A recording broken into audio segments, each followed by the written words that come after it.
हर नए वीडियोस पाने के लिए मेरे चैनल को सब्सक्राइब करें और बेल आइकन को ज़रूर दबाएं और लास्ट में एक लाइक भी कर दें। तो तुम अपने पति की जेब से उतना पैसा उसको बताए बगैर ले सकती हो जितनी तुम्हें ज़रूरत है। माफ़ कीजिएगा, 150 रुपये साड़ी की ज़रूरत है तो 3000 मत लेना। मैं ये बातें बहुत कम बताता हूँ, इसलिए कि एक जलसे में हम अपनी बीवी को लेकर गए थे और वहाँ हमने ये बता दिया, दूसरे दिन मेरी ही जेब से 5000 गायब हो गए। तो इसलिए थोड़ा डर लगता है, औरतें नाजायज़ फ़ायदा उठाने लगती हैं। फिर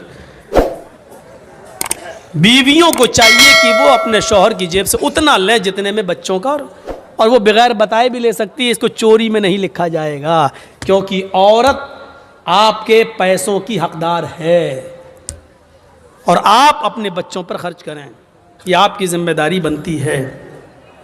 बहुत ज़्यादा नहीं, बिल्कुल कंजूसी भी नहीं।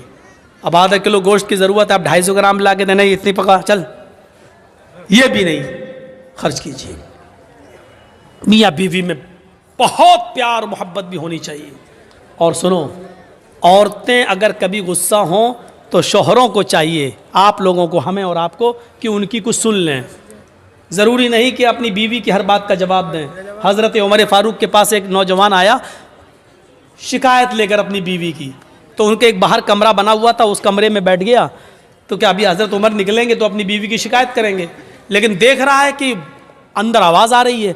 दरवाजे पे कान लगाया तो क्या सुन रहा है कि उनकी बीवी उमर के ऊपर बरस रही हैं, साहब तुम तो चले जाते हो, पकने को कौन लाएगा, खाने को कौन लाएगा, आटा कौन लाएगा, चावल कौन लाएगा, ये कौन लाएगा, तुम तो चले जाते हो, तुम्हें फिक्र होती है फिर घर की। हजरत उमर सर नीचे डाल के कर रहे हैं। ये कहने लगा, लो, ये उठ के चलने लगा। हजरत उमर थोड़ी देर के बाद घर से निकले, कमरे में आए, कहें यहाँ तो एक आदमी बैठा, देखा वो जा रहा है, उसको आवाज दी, ए हेलो हेलो सुनो, ए। उसने पीछे मुड़ के देखा, इधर आओ इधर इधर। जी तुम तो मेरे पास आए थे ना? जी हाँ बोलो, किस काम से आए थे? नहीं नहीं अमीरुल मोमिनीन, अब वो कोई काम नहीं है मेरा, मैं जा रहा हूँ। अरे नहीं, तुम इतनी दूर से आए, काम बताओ, क्या काम था बताओ तो सही।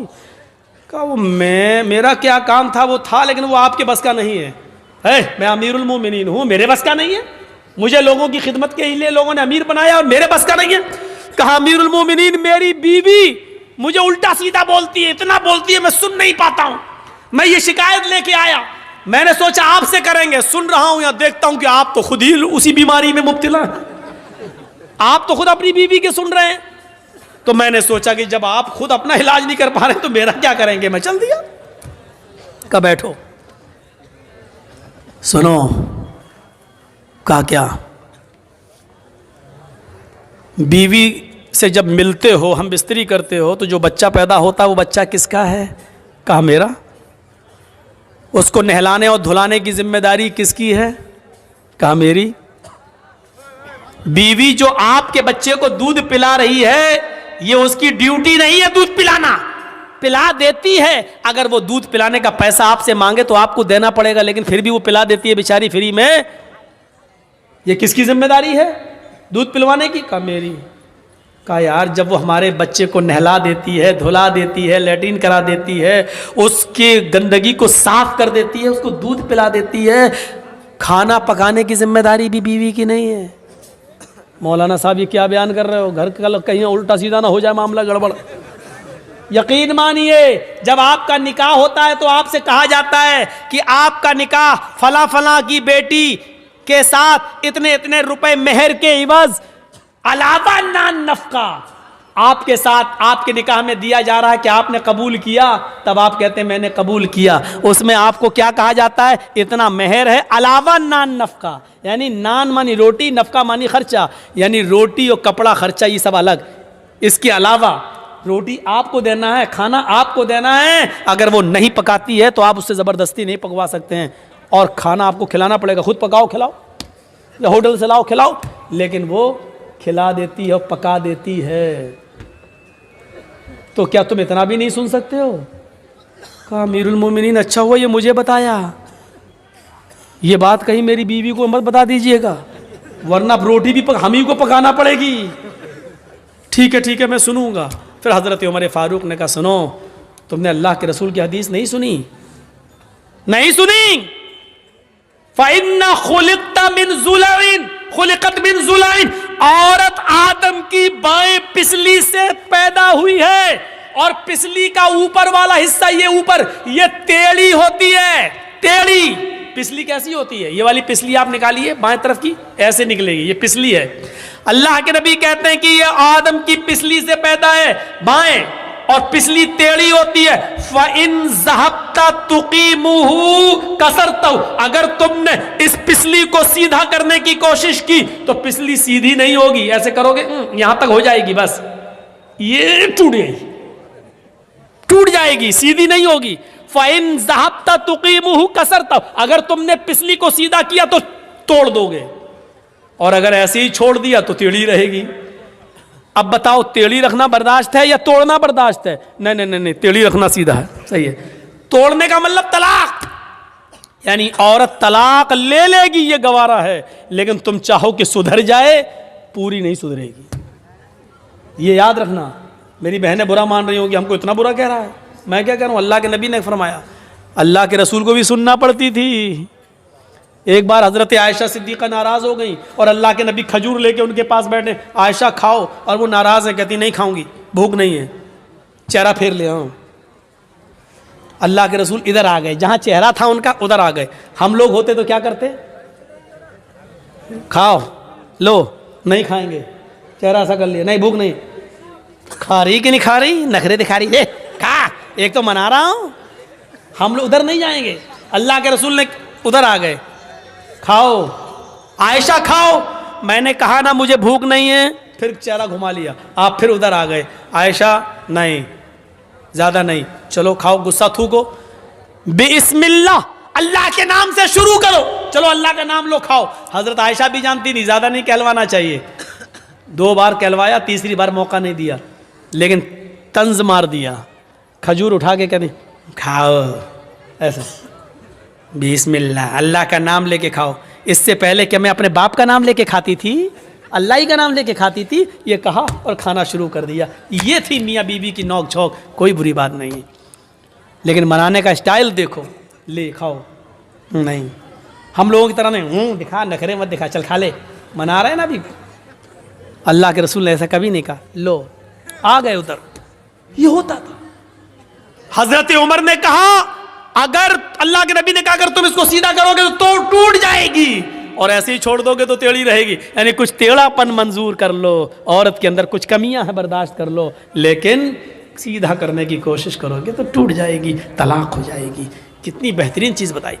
वानफिक़ अला अयालिक, अपने बीवी बच्चों पर खर्च करो, हैसियत के मुताबिक, इस्तिताअत के मुताबिक। औरत को भी चाहिए कि अपने शौहर की कब मामला देखे, बेचारा बिजनेस करता है या रिक्शा चलाता है या मजदूरी करता है, उसी हिसाब से वो अपने शौहर से अपने खर्च का मुतालबा मांगे, ज़्यादा मुतालबा वो ना करे। एक अंसारी ने दावत की मदीने के अंदर, हज़रत अली की, अब्दुर्रहमान इब्न औफ की और बहुत से सहाबा की। जब दावत कर दी, उस ज़माने में शराब हराम नहीं हुई थी, शराब की हुर्मत का ऐलान नहीं हुआ था। उस अंसारी ने सबको खाना खिलाया और खाना खिलाने के बाद शराब का जाम भी पिलवा दिया। शराब पी, हराम तो हुई नहीं थी, इसलिए जो लोग पीते थे वो पी लेते थे। शराब यहाँ पी और यहाँ मगरिब की आज़ान की आवाज़ आने लगी। अब सब कहने लगे कि शराब तो पी ली, अब नमाज पढ़ने मस्जिद में क्या जाऊँ, चलो यहीं जमात कर लो। घर में ही जमात होने लगी। हजरत अब्दुर्रहमान इब्ने औफ को इमाम बना दिया। हजरत अब्दुर्रहमान इब्ने औफ नमाज पढ़ा रहे हैं मगरिब की, हजरत अली और दूसरे सहाबा पीछे खड़े हैं और मगरिब में जोर जोर से कुरान की तिलावत की जाती है, वो भी कर रहे हैं। शराब अपना रंग दिखाने लगी, दिमाग पे चढ़ने लगी। और यहाँ कुरान की आयत पढ़ रहे हैं, अल्हम्दुलिल्लाहि रब्बिल आलमीन अर्रहमानिर रहीम मालिकी यौमिद्दीन इय्याका नअबुदु व इय्याका नस्तईन इहदिनस सिरातल मुस्तकीम सिरातल लज़ीना अनअमता अलैहिम गैरिल मग़दूबि अलैहिम वलद्दाल्लीन। गाड़ी सही चली यहाँ तक। इसके बाद उन्होंने आने लगा, चढ़ गई और नमाज में है, बिस्मिल्लाहिर्रहमानिर्रहीम। अब कुरान की सूरत शुरू हो गई, कुल या अय्युहल काफिरून ला अअबुदु मा ताबुदून। कुरान की आयत यही है, लेकिन ये क्या पढ़ रहे हैं नमाज में, कुल या अय्युहल काफिरून नहनु नअबुदु मा ताबुदून। बिल्कुल माना ही उलट दिया। तर्जुमा क्या हुआ, कुल या अय्युहल काफिरून, ऐ मोहम्मद सल्लल्लाहु अलैहि वसल्लम कह दो ऐ काफिरो, ला अअबुदु मा ताबुदून, मैं उन झूठे खुदाओं की पूजा नहीं करता जिनकी तुम करते हो। यह है तर्जुमा। लेकिन इन्होंने क्या पढ़ दिया, नहनु नअबुदु मा ताबुदून। ऐ मोहम्मद सल्लल्लाहु अलैहि वसल्लम कह दो क्या है काफिरो, मैं भी उन झूठे खुदाओं को पूजता हूं जिनको तुम पूजते हो, मैं भी उनकी इबादत करता हूं जिनकी तुम करते हो। माना ही बदल गया। अल्लाह अल्लाह करके किसी तरह नमाज खत्म हुई, वहां अल्लाह के नबी के ऊपर कुरान की आयत नाजिल होती है, या अय्युहल्लज़ीना आमनू ला तक़रबुस्सला व अंतुम सुकारा हत्ता तअलमू मा तक़ूलून। आई ईमानो वालो, तुम नमाज के करीब मत जाओ जब तुम नशे में हो।